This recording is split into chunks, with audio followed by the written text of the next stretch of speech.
Continuano appunto i nostri festeggiamenti dei 10 anni di progetto Insieme per la Terra per tutto il 2025. Oggi appunto festeggiamo con Claudia Macchi, quindi un'artista gentile appunto che grazie ai suoi colori racconta il Mincio. Quindi racconta il nostro territorio benissimo perché sa farlo con i suoi colori appunto su carta, su vetro appunto, oppure su tela. L'obiettivo appunto della fondazione è quello di riuscire a mettere insieme la cultura, il territorio, le tradizioni e l'ambiente.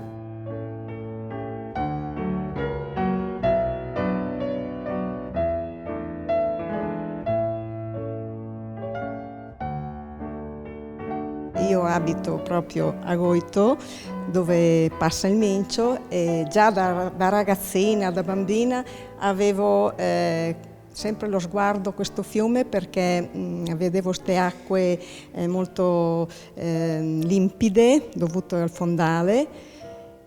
E siccome io ero sempre con i pennellini, i colori in mano così, poi nel tempo ho iniziato le mie pitture già da ragazza, dopo aver frequentato la scuola d'arte.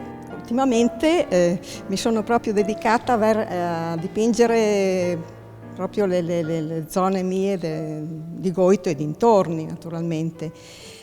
E ho iniziato con le varie tecniche, diciamo dal vetro, dipinti sul vetro al rovescio, che è una tecnica assai difficile, e qua ne ho alcuni esposti. Poi dal vetro sono passata anche agli acquerelli, un'altra tecnica che mi appassiona molto. E poi da lì sono passata anche, oltre il figurativo, anche alla tecnica un po' materica, chiamiamola. E lì riesco a dare effetti proprio che riguarda il fiume Mincio. Ne faccio sempre, mi appassionano e diciamo è proprio il mio genere che mi dà l'entusiasmo di creare.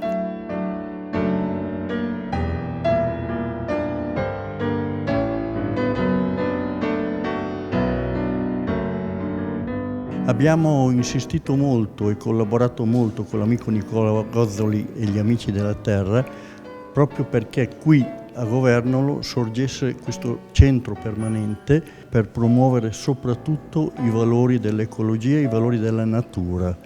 È vero, non è da molto che c'è stata l'apertura, però il Comune collabora assolutamente come assessorato alla cultura che io rappresento e collaborerà anche in futuro per sostenere sempre più questo tipo di proposta e soprattutto per sostenere sempre più quegli autori e quei pittori che amano dipingere, amano descrivere il nostro fiume, il Mincio, le nostre terre, le nostre risaie, le nostre realtà.